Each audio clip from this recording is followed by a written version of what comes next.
নমস্কার। আবার হাইকোর্টে ধাক্কা খেল রাজ্য সরকার।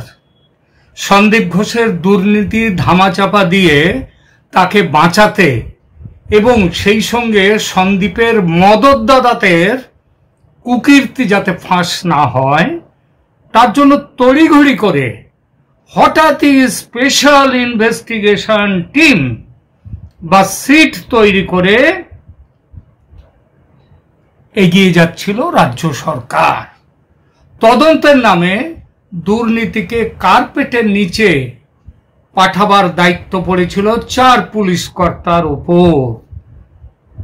সরকার থেকে নির্দেশ জারি করা হয়েছিল সমস্ত সংশ্লিষ্ট সরকারি বিভাগ যেন সন্দীপ ঘোষের দুর্নীতি সংক্রান্ত যাবতীয় নথিপত্র তুলে দেয় এই সিটকে। এবং তাহলে রাজ্যে বর্তমানে যে সরকার আছে এই সরকার যে ভালো কিছু করতে পারে না, এই সরকারের সব কাজের পেছনে যে অনৈতিক একটা ধান্দা আছে, এই বিশ্বাস এমনই দৃঢ় হয়েছে রাজ্যবাসীর মনে, হাইকোর্টের মনেও, এমনকি সুপ্রিম কোর্টের মনেও, যে রাজ্য সরকারের এই সিট গঠনকে শুরু থেকেই সন্দেহের চোখে দেখছিল সবাই। 2021 থেকে এক টানা এই সেদিন পর্যন্ত সন্দীপ ঘোষ আরজিকর হাসপাতালের দায়িত্বে ছিলেন। বহুবার বহু দুর্নীতির অভিযোগ উঠেছে তার বিরুদ্ধে, কিন্তু সরকার তার এই কোলের ছেলের বিরুদ্ধে এক পা এগোয়নি।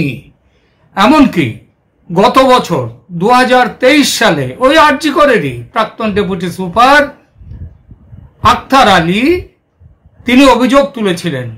সেই অভিযোগও কিন্তু ঘুম ভাঙাতে পারেনি রাজ্য সরকারের। হঠাৎ এখন তাহলে কেন এত উতলা হয়ে উঠল মমতা ব্যানার্জির সরকার?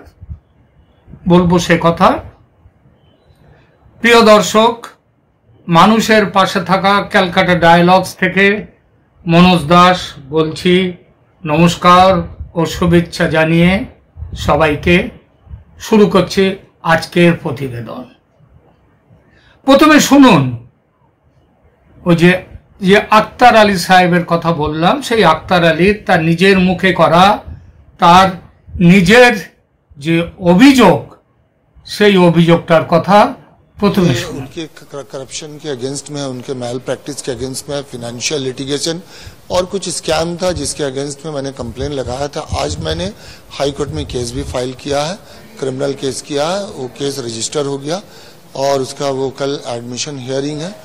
तो ये देखते हैं। फिर हाई कोर्ट से मैंने अपनी सेफ्टी सिक्योरिटी के लिए भी अपील किया है, क्योंकि मुझे भी धमकियाँ आ रही हैं और ये बहुत बड़ा स्कैम है, बहुत बड़ा नेक्सस है संदीप घोष का, जिसको मैं एक्सपोज करना चाहता हूँ।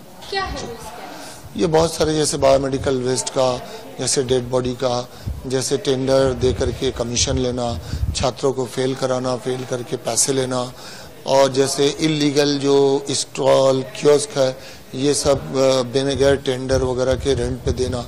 तो इस तरह का बहुत सारा इरेगुलरिटीज है। उसमें डेड बॉडी भी एक है। तो मैं चाहता हूं कि इसकी इंक्वायरी हो ऊंचे लेवल में और उनको सजा मिले और उनका ये रैकेट जो है इसका पर्दाफाश हो। देखिए, ये कुछ डेड बॉडी जो है बगैर पेशेंट पार्टी के, मर्जी के, कंसेंट के और फॉरेंसिक मेडिसिन के, एचओडी के, बिना नॉलेज के ये वर्कशॉप में दे दिए थे।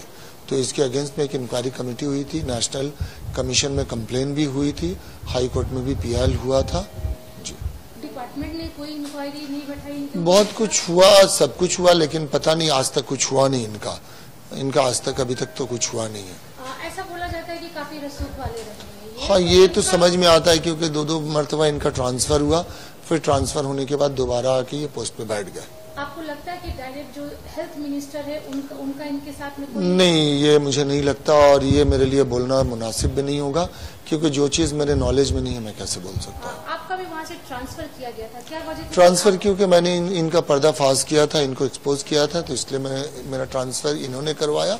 लेकिन देखिए, ट्रांसफर एक चीज है कि सरकारी नौकरी में ट्रांसफर हो ही सकता है, उससे मैं घबराया नहीं हूँ, न परेशान हूँ। ये जब केस चल रहा था तो जो आरजी करके रोगी कल्याण समिति के चेयरपर्सन है, उन्होंने कहा था कि यहाँ काफी ग्रुप चलते हैं 2-3, जिसका शिकार संदीप घोष को बनाया जा रहा है। नहीं, ये गलत बात है। संदीप घोष खुद करप्टेड आदमी है और वो एक माफिया के जैसा। मैंने अपनी पूरी जिंदगी में, कैरियर में इतना गंदा इंसान नहीं देखा। अनक्लेम्ड बॉडी की जो बात कर रहे हैं आप, वो क्या बांग्लादेश से कहीं ना कहीं नहीं, कहाँ जाते थे ये नहीं पता, लेकिन वो इससे बेनिफिटेड होते थे, कुछ करते थे, क्योंकि इसके अगेंस्ट में ब्लैक एंड व्हाइट कंप्लेन हुआ था। अगर आप खोज करेंगे तो नेशनल कमीशन का पोर्टल में भी आपको मिल जाएगा, हाई कोर्ट में भी PIL हुआ था। तो जो अभी अक्यूज्ड अरेस्ट हुआ है, वो क्या संदीप को जानते थे पहले से? देखिए, मैंने जब उसके फोटो टीवी में और वीडियो देखा तो मेरे जहन में अचानक से आया कि ये बंदा जो है तो संदीप घोष के अंदर ही काम करता था। तो बस ये जानता था, ये मुझे नहीं पता, लेकिन मैंने उसको डॉक्टर संदीप घोष के साथ देखा था। 2 साल पहले आप जब वहाँ पे थे, सारे एलिगेशंस 2 साल पहले नहीं, मैं सितंबर 2023 में वहाँ से आया हूँ। 2 साल अभी सारे नहीं हुआ। एलिगेशंस तब के हैं। अब ये इंसिडेंट हुआ है, तो इसमें संदीप घोष का इन्वॉल्वमेंट आपको कहाँ तक लगा है? देखिए, ये जो इंक्वायरी चल रहा है तो इसके लिए मेरा अभी बोलना मुश्किल है, क्योंकि ये एक्सपोज होंगे। अगर कुछ इन्वॉल्वमेंट होगा तो अवश्य एक्सपोज होंगे। लास्ट क्वेश्चन, क्या आप CBI के पास जाएंगे हेल्प के लिए? देखिए, मैंने कोर्ट को फाइल किया करप्शन और ये जो स्कैम है इसके अगेंस्ट में, और आज हाई कोर्ट ने उसको रजिस्टर भी कर लिया। कल एडमिशन हियरिंग है। শুনলেন সব কথা। এই রকম নোংরা মানুষ তিনি জীবনে দেখেননি, নিজের মুখে বলছেন।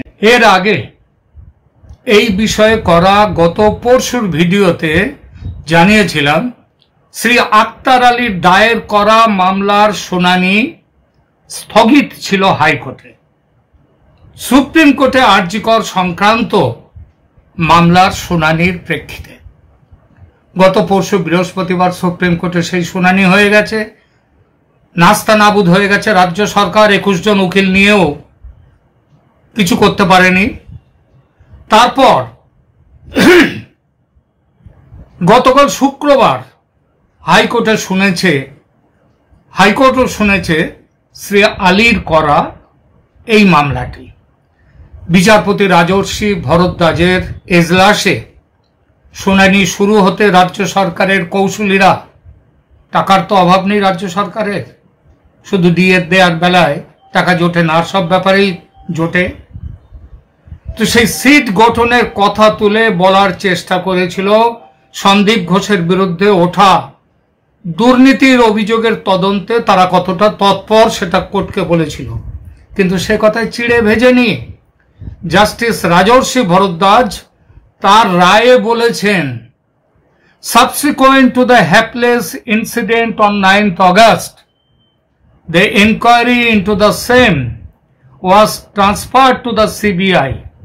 Multiple agencies investigating similar facts may lead to delays and inefficiencies due to the involvement of multiple parties.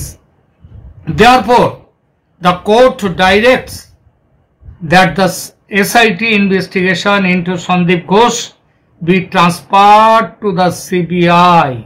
The CBI may file a status report into the same on the next date of hearing. বুঝলেন? SITর হাত থেকে মামলা তুলে নিয়ে গেলেন, দিয়ে দিলেন CBI কে, কারণ এই বিষয়ে CBI মামলা করছে, অলরেডি তদন্ত করছে, এবং একই জিনিসের তদন্ত মাল্টিপল এজেন্সির হাতে দেওয়ার কোনো দরকার নেই।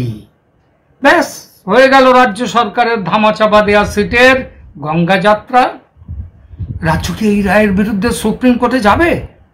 আগে তো হাইকোর্টের রায় পছন্দ না হলেই দিল্লিতে চন্দ্রবাবার স্মরণ নিত, তবে এবার কেস ভালো রকম গুবলেট হয়ে গেছে। আগের দিন কপিল সিবালের নেতৃত্বে 21 জন নামী উকিল লাগিয়েও লাভ হয়নি সুপ্রিম কোর্টে। এবারও যে লাভ হবে মনে হচ্ছে না। সুতরাং CBI দেখবে এই বিষয়টি। এখন পর্যন্ত এইটুকুই। যখনই নতুন কিছু খবর আসবে ক্যালকাটা ডায়ালগস সে খবর নিয়ে আসবে আপনাদের সামনে। ধন্যবাদ।